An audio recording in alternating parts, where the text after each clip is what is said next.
So, last week we started chapter 17. We got halfway through. Remember, it was all about the whore, the harlot, and what that actually meant. We're continuing on from that tonight. So just remember, we went through all this. We dealt with the statue, remember? And that everything that's in that statue is now the beast system. We went through many weeks ago, the beast that came out of the water, the beast that came out of the earth. They're all the same beast. They got slain, they got put away as such, had a fatal blow to their head, and they got rebirthed inside religion. It's the same beast system that controls the world. We dealt with the contrast between the bad woman and the good woman, remember, which is a fellowship, a bride. Which woman do we want to be? That was the question. I think I had to take that question off to fit it in, but that was the question at the end of last message. Which woman do we want to be? Remember, she's a mocker. Everything she does is just mocking Yahusha. She did it through the high priest. Oh, you got bling. Oh, look at this. I've got a cup and I've got jewels and I'm lavish. And so everything, she's sending it up. She has no respect for it. She's drunk on other people's pain. So we went through all this and we actually looked at the Hebrew understanding, and we saw that whore, harlot, prostitute and fornication all mean the same thing in Hebrew. It's all an abomination to Yahusha. And for him to call something an abomination, it'd have to be pretty bad. There's about 5 or 6 things that you'd have to do to be considered abomination. And it wasn't the same class as, I made a mistake or this or that. Ignorance, sins in ignorance. Abominations are really take them out now and stone them. They're dead. So we're up to here, I think. As a bride in waiting, placing our love and adoration on anything other than Yahusha is idolatry. Anything other than Yahusha is idolatry. Spiritual adultery, and being a whore, a harlot to him, for he loves us so very much. Can you see habits, interests and behaviours in your life that are illegally mixing and loving the world way too much? That was a question that we ended last week on. So, now this week we're going to continue on. You need wisdom to understand this. In other words, you need abstract inspiration. You need Yahushua in you to understand this. The 7 heads of the beast. Remember we dealt with all that? 7 heads, 10 horns. Tonight we're dealing with the 7 heads and the 10 horns. Who are they? The 7 heads of the beast are the 7 mountains or 7 hills where the woman sits. And they're also 7 rulers or kings or empires. 5 of these rulers have already died. Remember, this is at the time that John wrote it. 5 of the rulers have already died. 1 of the rulers lives now, and the last ruler is coming. And when he comes, he'll only stay a short time. The beast that was once alive, but no more, is an 8th ruler. So now we've got 8 rulers, who also belongs to the first 7 rulers, and will go away to be destroyed also. So, quick summary, they're all pretty much the same beast, moving on from the other one, taking over from the other one, and the 8th one is a culmination of all of them. And where are they all going to end up? Destroyed. We can see the first 5, so remember this is at the time John wrote it, we can see the first 5 kings or empires that have fallen here. By the time John wrote it, there was Egypt. That was the global thing on the earth at one point, until Moses came along and Yahusha dealt with them. Then there was Assyria, there was Babylon. I don't know why they put it in this order, because to me Babylon should be way up here, because everything comes from Babylon. Babylon was first in my books. So Persia, Greece, these are the kingdoms that came. And the 6th, which is in John's time, can only be Rome. So Rome. So you can see that all that I'm saying here in this picture here. Egypt, Assyria, Babylon, Medo-Persia, kicking into the statues and the animals now, remember? Roman Empire. There's a mixture. Mixture could be all the 10 kings. People have listed all these 10 major kings that were in Europe. Could be the United States, which is really the capital of everything now. Could be Islam, could be the United Religions. We're going to go into all this in a moment. What about the 7th kingdom to come? Remember this? 5, and John's writing it, it's Rome. What's the next 7th kingdom to come? How can we work out what the 7th kingdom is? So a little bit of revision here. We dealt with 7 heads, remember? 7 heads equals 7 mountains. 7 mountains also equals 7 kings or empires. And there's 7, and then there's going to be an 8th one, Scripture said. But we don't even know who the 7th one is yet. So let's not get ahead of ourselves. One of the keys to understanding the nature of this succession of kings and empires is that each empire that conquered the one before always absorbed the one that they conquered. Absorbed it, took it over, and then expanded it. So essentially, the bulk of the specific territory of each of these empires remained the same throughout history. You take over someone's land, you're still on that land, it's just different ownership, and then you expand on it. So only after the takeover did the empires grow as additional territories were added. So the question is, since Rome was the 6th empire, the one during John's lifetime, then who conquered the Roman Empire? Because if there's a 7th one, they would have had to have conquered the Roman Empire. Who absorbed its territory, which would identify the 7th kingdom? Let's have a look.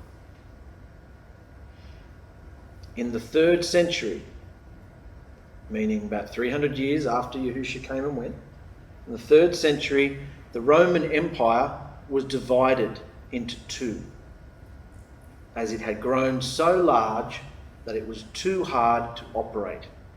When you think Roman Empire, don't think Rome today, because when you think Rome today, what do you think? Vatican, Pope, it's all religious. Think Yahusha's time, soldiers, armies, ruling the world. That's the Roman Empire I'm talking about. Governing the world like Gladiator, Russell Crowe, running all that stuff. Caesar, Hail Caesar, all that. That's the type of Rome I'm talking about. Today we don't even see it. Think of it like that. That's the territory I'm talking about. It got so big that it had to be divided. Then later, the Western Roman Empire fell. Get a bit of a bearing over here. It divided. Western Roman Empire, so there's Rome, Italy over here. They're in the west. Eastern is where Constantinople and Israel's over here.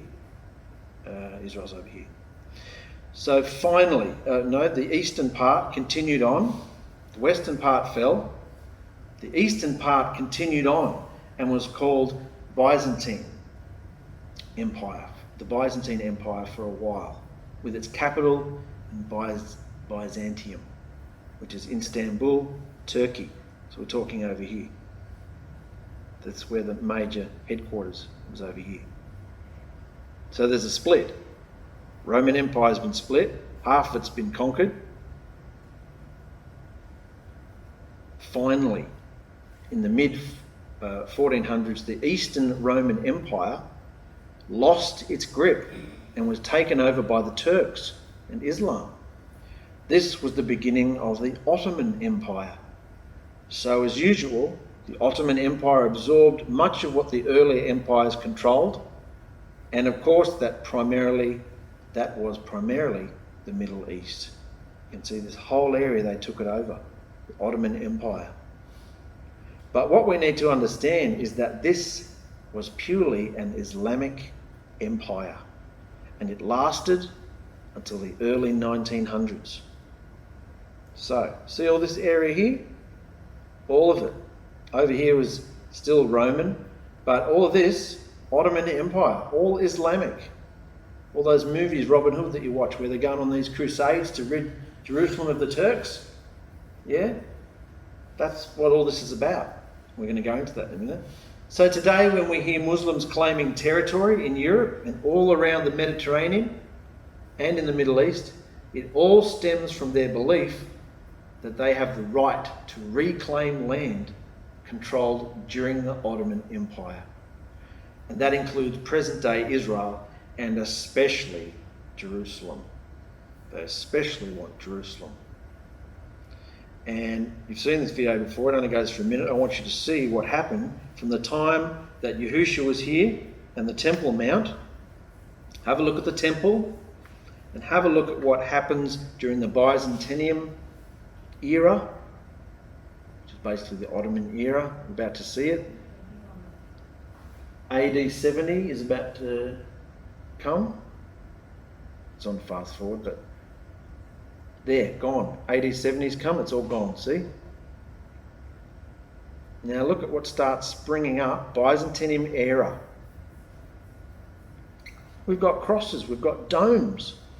I thought domes were Muslim things. Crosses and domes. Does that give you a bit of a clue about who started all this? Crosses, more crosses. Jerusalem in the Byzantium. Arab period, we're going ahead in history now. What's on the Temple Mount? Whopping big dome of Shiva. Shiva's Hindu. What's that about? So you can see we're fast forwarding through time a bit. This is during the Ottoman rule now. We've got mosque on there. This is where Solomon's temple was. It was destroyed. Then Herod's temple, it was destroyed. Now we've got mosques. All this. And that's today. That's what it looks like today. It's still there. I just find it easier to look at pictures because I can wrap my mind around it a bit easier. See what we're dealing with? That's what the Turks are after. That's what the Jews are after. That's what everybody's after. So you can see the difference. Roman Empire, Byzantium Empire, Ottoman Empire. Dome of the Rock is there and it's still there today. So back to the point, could the Ottoman Islamic Empire be the 7th king, empire of the beast? Because it took over everything, didn't it? When we look at the world around us today, now that Islam has re-entered the consciousness of the Western world, after a long time of forgetting about them, we are better able to understand all this talk from Islamic leaders about establishing a worldwide caliphate. That is, Islam wants to establish a one-world government, also ruled by an Islamic theocracy. Islam is actually more of a political organisation than a religious one. The many wars we see today among nations in the Middle East are wars by and between various factions of Muslims in order to determine which sect of Islam, and therefore which leaders of Islam, will be the ones to create and rule over this one world Islamic government they envision. And yet, they all agree on one thing. All Jews and Christians must either convert to Islam or die. How does that fit with what we are learning in Revelation about the end times? Now, if this seems a little bit too historical and a bit confusing, that's great, keep going. Don't worry, because there's going to be a kicker to all this. We're going to do a double whammy. Oh. If the 7th kingdom is indeed the Ottoman Islamic Empire that took over the final remnants of the Eastern Roman Empire, then the 8th kingdom, remember there was a sneaky 8th kingdom? The 8th kingdom will also, in some way, be heading towards Islam too. But there's just one kicker to this theory. You ready for it? Mm-hmm. Rome created Islam. What's that about? Good old Pope. Not that Pope, but one centuries before. It's the only Pope I could find. But Rome created Islam. So back when we thought that half up there was destroyed and this half went to Constantinople, this half up here, this was the head that I'm talking about, the wound. It died and it came back to life as a religion. That's why today we don't see Roman soldiers and, send them to Rome, they'll teach them a lesson. No, they say that about USA. If you want to go to Rome, everybody talks about Vatican, the Pope, all those sort of things. It raised itself up as a religious beast. Ooh. So, Rome created Islam. What? Catholicism and Islam share stacks of Hindu traits. When I say Hindu, don't get confused, it's all from Babylon anyway. Catholicism and Islam share stacks of Hindu traits, both using holy objects, Shiva beads for prayer. The plan to relocate the Pope's headquarters to Jerusalem was the primary reason for creating Islam. Did you get that? The plan to relocate the Pope's headquarters. Because remember, he's up in Rome. He wants to come down to Israel. That was the whole purpose for creating Islam. The Vatican trained Muhammad. Muhammad's the Messiah of Islam. Trained him to lead the Arabs to understand the Holy Land. It was theirs. It was theirs by birthright. And by altering the position of the names Isaac and Ishmael in the scroll of Genesis, Muhammad was convinced of what to do. You know, most of the Middle Eastern Muslims are from Abraham's son Ishmael, his first son. So by them changing the names around, they're the chosen ones. So in the scroll of Genesis, by doing that, Muhammad was convinced of what to do. Conquered the land given to them by Allah. And the Arabs are still fighting to this day. Now, people like Lou have looked at the Islam language and realised that they've actually kept hold of the original language, Hebrew, better than the Jews have. So that's why we say Alahim. That's why a lot of people, just a side note, don't like saying Alahim because they think we're saying Allah. We don't worship no Allah, but it's the same. See how it's the same? They came from the same father, Abraham. They have the same language. So just by little Hebrew traits like that, you can see it's not Elohim, it's Alahim, but we're getting off the point. See here, there's just a quick, you can see there, they all do the same thing. Respect for Mary, this is Rome, and this is Islam. They all have the same thing. Prayer beads, Holy City Rome, Holy City Mecca, nuns wear black robes, women wear black burqas, outside of heretics, outside of infidels. Kill the infidels. Crusades, jihads, grand churches, grand mosques. The list goes on. Allied with Hitler. That's a surprising one. Yeah, everybody wanted to kill the Jews, didn't they? Wonder why. Persecute Christians and Jews, persecute. So, see, it's the same movement. Arrangements for a war against the occupiers of the land were made by the Pope. Islam was designed for war. A former Jesuit at the Vatican, Alberto Rivera, revealed how the Vatican invented Islam. An Arab nun, Khadija, became the wife and advisor of a young man named Muhammad. He was cultivated to be a pseudo-messiah to the Arabs. And all of North Africa was informed they should expect the arrival of a great prophet very soon. A band of violent raiders led by this new leader attacked the Shiva shrine at Mecca. You can see Mecca, just to get a bit of a landscape. Mecca's down here. For some reason I always thought Mecca was Jerusalem. It's not. Mecca's down here and Jerusalem's up there. So, all Arabs bow to Mecca. This is where they started off. A band of violent raiders led by the new leaders attacked the Shiva shrine at Mecca in 622, removed hundreds of idols inside and then fled to Medina, and this marked the first Muslim community, and the fame of its leader and his new teaching spread like wildfire. The Pope moved quickly and granted the Arab general permission to invade and conquer the nations of North Africa. The Vatican helped to finance the building of these massive Islamic armies in exchange for 3 favours. 1. Eliminate the Jews and Christians, both called infidels. Protect the Augustinian monks and Roman Catholics. And 3. Conquer Jerusalem for His Holiness the Pope in the Vatican. The funding and planning came from one source, and each careful step brought the papacy closer. Whenever you see the word papacy, it just means Pope. Pope and his crones. Each careful step brought the papacy closer to its goal, to conquer Jerusalem for His Holiness.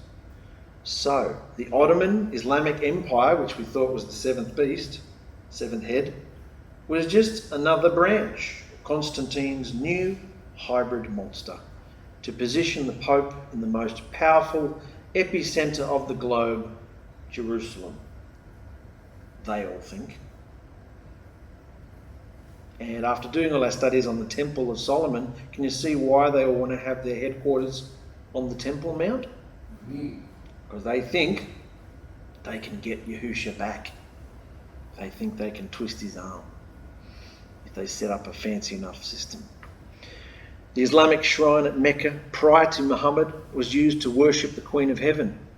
1.6 million people have been told it was built by Adam, but it reflects the same architecture found in the Eastern religion of Hinduism. Just look at their shrines. This is all, we've been talking a bit about Christmas stuff lately. Look at it. Phalluses and wombs. Penises and vaginas, if you really want to put it crass. Look at it all. It's all phallic fertility symbols. Got it? Let's look at it. This thing here, shivering or something, they pour milk over the stone and watch it go around in a circle. What do the Muslims do around the Dome of the Rock? They walk around in a circle. Bunch of whackheads. So, we did that. Ecumene. We're going to deal with ecumene a little bit. Ecumene means new world order, bringing all religions and all people under one rule.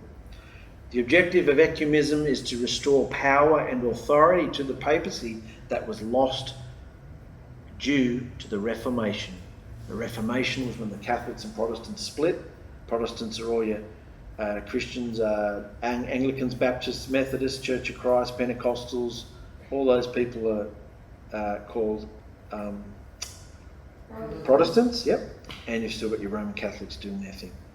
So they want the power back. They want all their power back, and that's why everyone's talking. Have just coexist and have tolerance for everybody's religion. Come back under the same. There's a devious plan to all this. The Jesuit order is established to accomplish this goal by any means necessary. Deposing kings and princes is right in their wheelhouse. The objective of ecumenism is to unify religions, focusing all control over beliefs under one authority. This is just something I added yesterday. Check this out. I saw Therese flick the channels or something came on the other night, and I went, you've got to be joking. Look at that. If that's not a woman's womb, I don't know what is. Look at that. That's the World Cup, by the way, guys. The World Cup venue. Yeah, that's the stadium in Qatar. Qatar. Al-Janoub Stadium. Shakti's womb. So since the whore of Babylon, remember the beast, the whore is riding the beast, since this whore absorbs all foreign beliefs, moves into a country, and you can keep doing what you're doing, I'll put different names on it and I'll bring it into my system. She absorbs everything that's around her, all foreign beliefs. Since she does that, infusing all the doctrines with her own, she will be the boss lady of ecumenism, global religion, the eighth beast. So we've already established that the Ottoman Empire, which was really controlled by Rome anyway, so that's why probably I'm thinking when it's said on the statue it's a mixture, the legs were a mixture of iron and clay. The iron was the Rome. Rome then split and got mixed up, but it's still really Rome doing it. Now you've got this eighth empire, which is going to be a global empire. The new world order today is focused in the United Nations, a Jesuit Illuminati organisation seeking the creation of a global government. The United Religions Initiative, URI, has been established to unite all religions under one controller. Not making this up, this is actually, it's got logos and everything. It's been going for years now. United Religions Initiative. And it's all tied to the UN because they established it, the one world government. Because if you want to unite all the governments, you've got to bring all their religions under one banner too. Ecumenical means whole inhabited world under one head. We know who the head is. It's global in scope to unify under the authority of the dragon. The beast's deadly wound will find healing under Constantine's Roman Catholic ecumenism. The coming together as one under that same head that had received the deadly wound. Remember the head that received the deadly wound back in the beast from the sea? Yeah. The New World Order is ultimately the ecumenical URI utopia planned through the United Nations Universal Religions Initiative. The UN is a Jesuit-controlled world government body. If you don't know what a Jesuit is, think Catholic, think Pope, Now think his mafia, his hitmen. That's what the Jesuits are. And they go out and they infiltrate all aspects of society, doctors, lawyers, hairdressers, teachers, everything, and they just become, see those movies about the Russians infiltrating as Americans, and they have sleeper cells everywhere? That's what Jesuits do. They just spread across the whole world, ready to be activated, to activate all these plans. And they just look like you or I. They set up schools. Most Catholic schools are Jesuit run. So that's all happening. The UN is Jesuit controlled. World governmental body, which is planned to be one world government, healing the deadly wound of the head.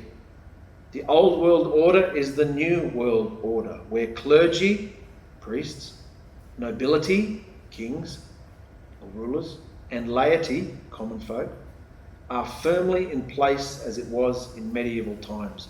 This is going to be the beast's way of doing it, and I'll show you a picture about that shortly. The world hierarchy beast, hierarchy means this, the world hierarchy beast is headed by the priests, the woman, which demands and claims all control over this planet. The behaviour of the woman, and we dealt with her, saw how disgusting her behaviour was. The behaviour of the woman, the horns and the waters reveal how the beast system is configured and maintains its power structure. So, let's just revise very quickly. 8 world empires. Remember there were 8, 7 heads on the beast, 7 heads on the beast, and there was an 8th one. So you can see through here, taken together, Daniel and Revelation identify 8 kingdoms, each rule absorbing and expanding on the previous one. This is just a summary. We had Egypt, Assyria, Babylon, Persia, Greece. Before we lose it, we can see that everything this statue was is the 7-headed beast with the 10 horns. Then we went into Rome. Then we had the papacy / Islam, which was all papacy in Rome anyway. The 10 European kings, the United States, everything that was in Pope land, Rome I should say, was taken to the United States of America. That's why they have all the same symbolism. See the statues and the obelisks and everything? The UN building, everything. And then the 8th one is a new world order. Global government, united religions. You understanding this? Yeah? I'm trying to make it good with pictures. I need pictures to understand it. The Mazzaroth. So the fact that Islam's moon goddess worship stems from the same blind Mazzaroth sun, moon and star idolatry of Nimrod's Babylon tells me that Satan's original Nimrod system of idolatry is still alive and kicking. It's the same beast system, no matter who lays the final piece of the united one world government. Whichever country finally gets all of them together, it's still going to be the same beast. It's still Nimrod. It's still the first beast. So that was just the 7 heads and the 8th sneaky head. 7 kingdoms, and it's all going to culminate in the 8th one. But don't have any fear, because remember the last few words of that scripture said they're all going to be destroyed. Because there's a kingdom coming that nobody can conquer. So let's finish it. And the 10 horns. Remember there were 7 heads and 10 horns. Now we come to the horns. The 10 horns you saw on the beast are 10 rulers who have not yet received their kingdom, but will receive power to rule with the beast for 1 hour, which is just not very long. All 10 of these rulers have the same mind and purpose to give their power and authority to the beast. Daniel 7 tells us that in addition to the 10 horns, another one suddenly sprang up, a little one. But accompanying the rise of this new little 11th horn, 3 of the existing 10 were plucked out and discarded. There's a reason I'm giving you this. 10 horns on the beast plus a new little horn makes 11 horns. But then 3 horns were removed, which leaves us with, which is the same number as the empires, the heads. Yeah. So it's all the same, really. See how it's not really as difficult as what everyone makes out of it? It's not hard. Nimrod was the first king on the earth, the grandson of Ham, and his secular name was Sargon I. Satan entered him, and he built Babylon and Nineveh, the Tower of Babel ziggurat, bricks, and the ruins still exist today. Nimrod was a cruel tyrant, and that's what his name means. He was a mighty hunter before Yahuah. The word before means against in the Hebrew. Nimrod turned the people against Yahuah's truth and began the worship of the sky luminaries.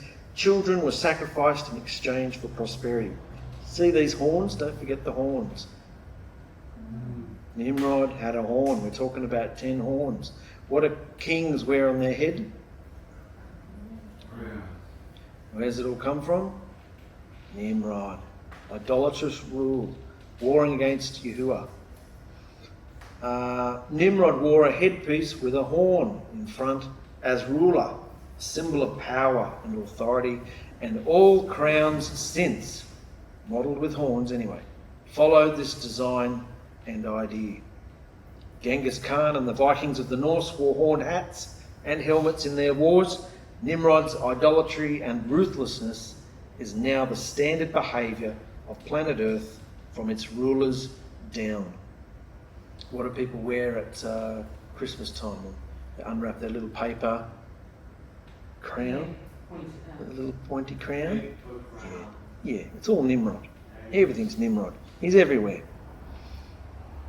So since the symbolism is that horns equals kings or empires, then we wind up with 7 original kings plus a special 8th one, which corresponds perfectly to our Revelation 17 passage that says that there were 7 heads representing 7 kings, but another one arose later making 8. So there's an 8th horn, there's an 8th kingdom.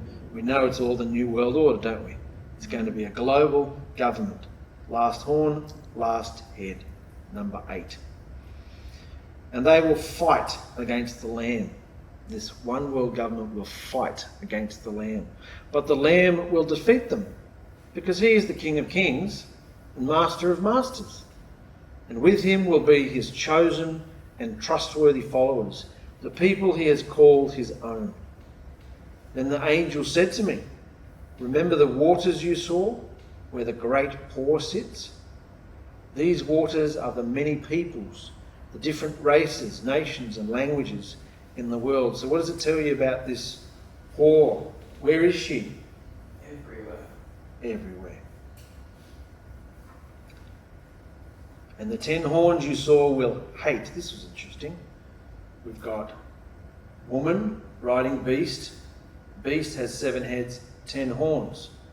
So religion is controlling the world, nations, kings, empires. But now the 10 horns you saw will hate the whore, hate the woman, take everything she has, leave her naked, eating her flesh and destroying her with fire. So how's the world going to feel about religion? How's it already started to feel about religion? It just doesn't realise that it's still controlled by the same beast.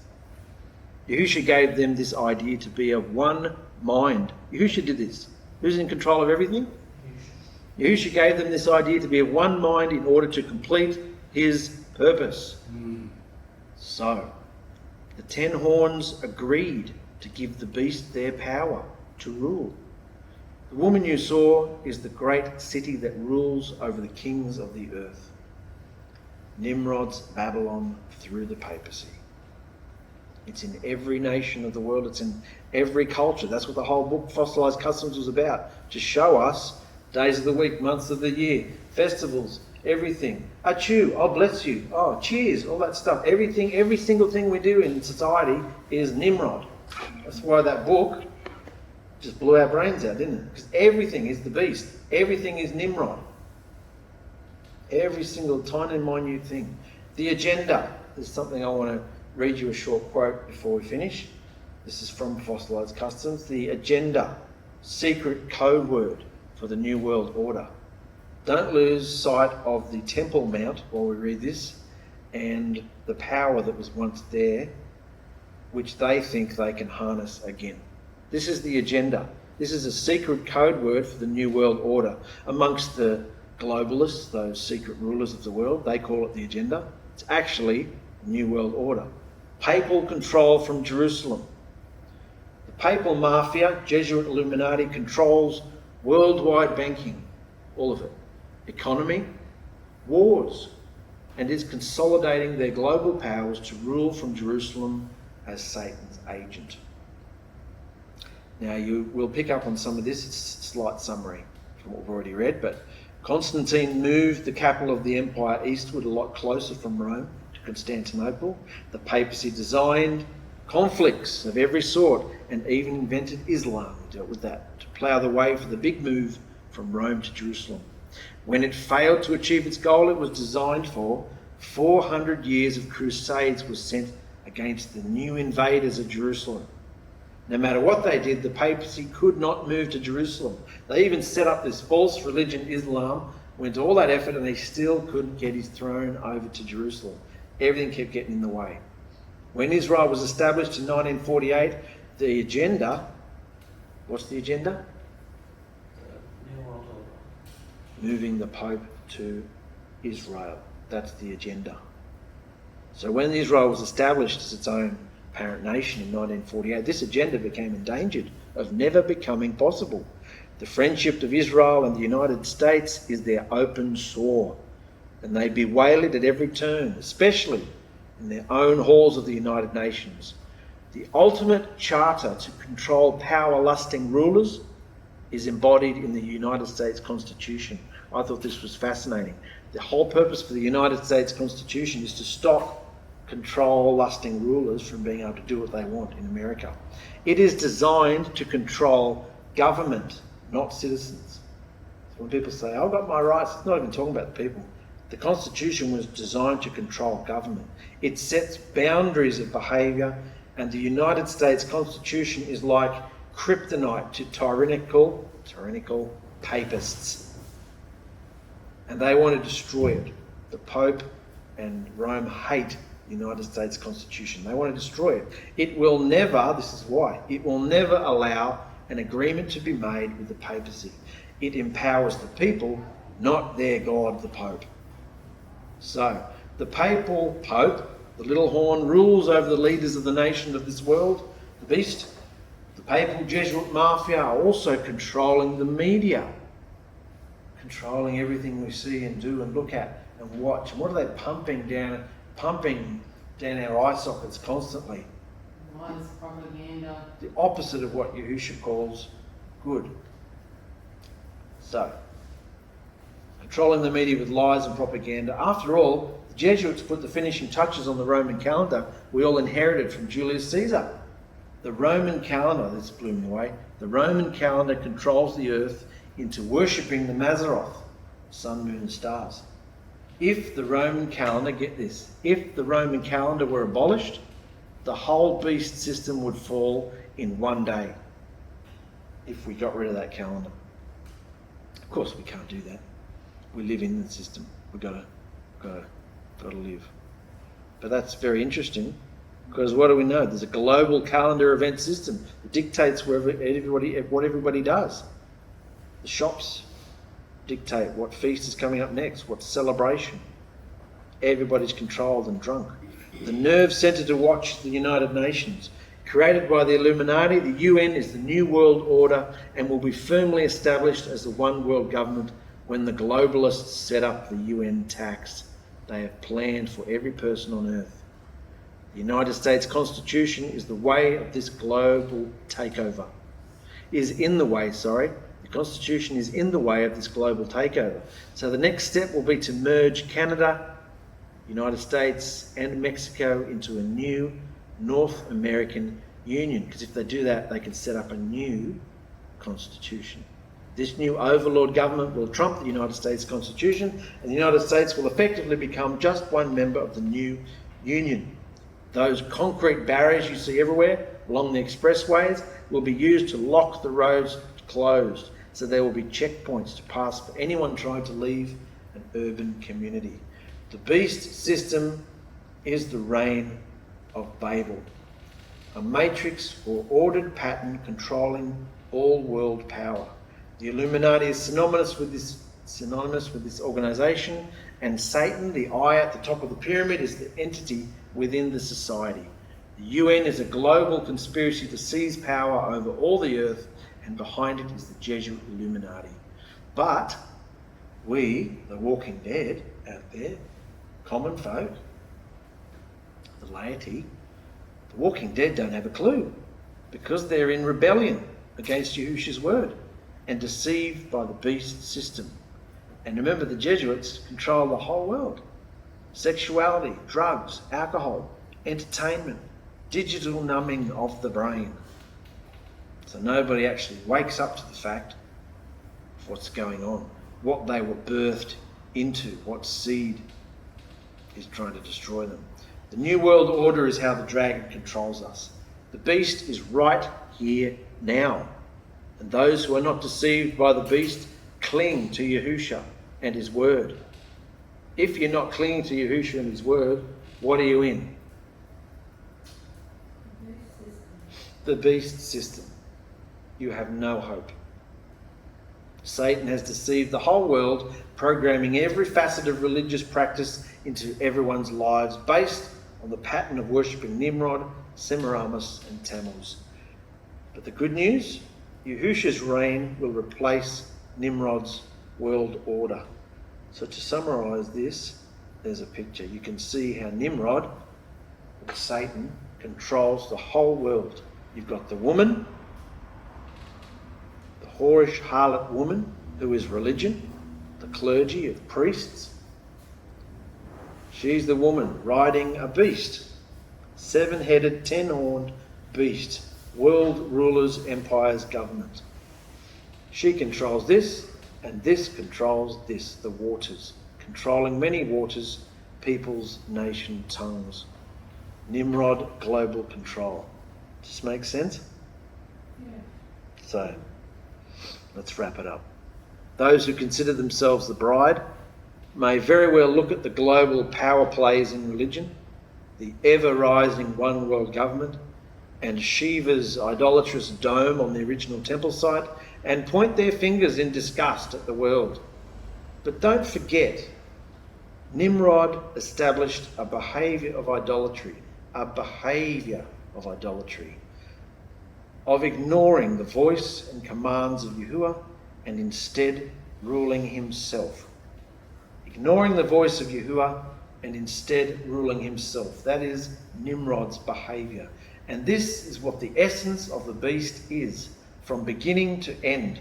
All heads, horns, rulers, empires, they all foreshadow Satan's desire to raise himself up above the throne of Yahusha and rule in the set-apart place, which we now know are human hearts. Rule as though he is the creator. He said it from his own mouth. And this behaviour has infiltrated into the bride, those immersed in the name of Yahusha.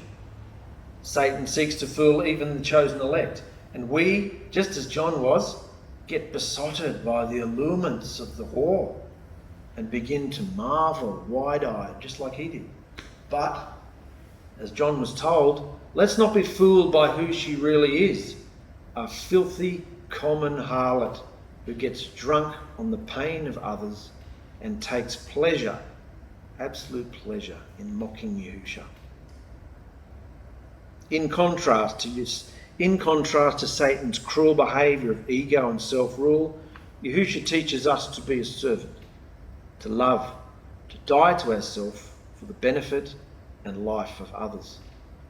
This behaviour gives us great peace and deliverance and freedom to hear his beautiful words of life. So let's go there. Horns or thorns, mate? Arrogant, cruel self-rule, or the loving kindness of a humble servant? Which behaviour reigns in you? That's the whole purpose of the beast system. The beast system controls everything, right down to the apps on your phone, designed to distract, numb your brain, to stop you from listening to Yahusha's voice, right down to the whole thing, to affect your behaviour. to stop you from hearing Yahusha and doing what he wants. And it makes you arrogant. You want to rule yourself, do things your own way, instead of following Yahusha's example. So the only way to get out of the beast system is obviously through immersion. Once we've done that, we've got a battle between the flesh and the spirit. The spirit is willing, the flesh is weak, and we have to overcome all of it. So, that's the message tonight, guys. It's a bit heavy on the history, but I just found that fascinating to see what's really gone down. Anybody like to add anything before I wrap up? Oh, right. Yeah, wonderful. Well, thank you. Thank you very much. Thank you. Oh, thank you. Didn't need anything else. You said it all. Covered everything. Dotted every I. Crossed every T. Crossed every T. What an incredible journey. Yeah, well, see, nobody can puzzle it together like we who have his spirit in the abstract can do. They all think it's Islam, they all think it's this, they all think it's the Pope. They're not looking at their own behaviour. And that's what the whole purpose is. Beast is a behaviour. So don't go pointing at some religious system. Look at yourself in the mirror and see, am I flowing with Yahusha or letting Satan come through? Love you, brothers and sisters. Thank you for joining us again. Thank you. See you later. What do you get when you take the Torah and mix it up with sun worship? A hybrid beast, chimera worship, circus of lies and apostasy. The world is blind, can't see the bondage. They won't wake up, they're chained to filth. Religion waits for a man of evil, but few do know he's been and gone. He came, he saw, he changed the Torah and fooled us all. He brought about a new decree and put the world on bended knee. Oh, he was a monster, Constantine monster. He was a monster. He changed the times. Didn't you know the evil is spreading across every nation? The Constantine monster in every home. Every home. This emperor let evil enter, became obsessed to change the world. Idolatry freely accepted, creation's rest became despised. Now I don't mind what you believe, love the truth, or go back to sleep. This monster feeds on unbelieving. Obey Torah and its power dies. He came, he saw, he changed the Torah and fooled us all. He brought about a new decree and put the world on bended knee. Oh, he was a monster, Constantine monster. He was a monster. He changed the time. spreading across every nation. Constantine monster in every home. Yeah, he changed the times, the seasons too. He changed the times, the seasons too. The pontiff saints and sacraments, and now her daughters spread darkness. He changed the times, the seasons too. He changed the times, the seasons too. The pontiff saints and sacraments, and now her daughters spread darkness. Oh,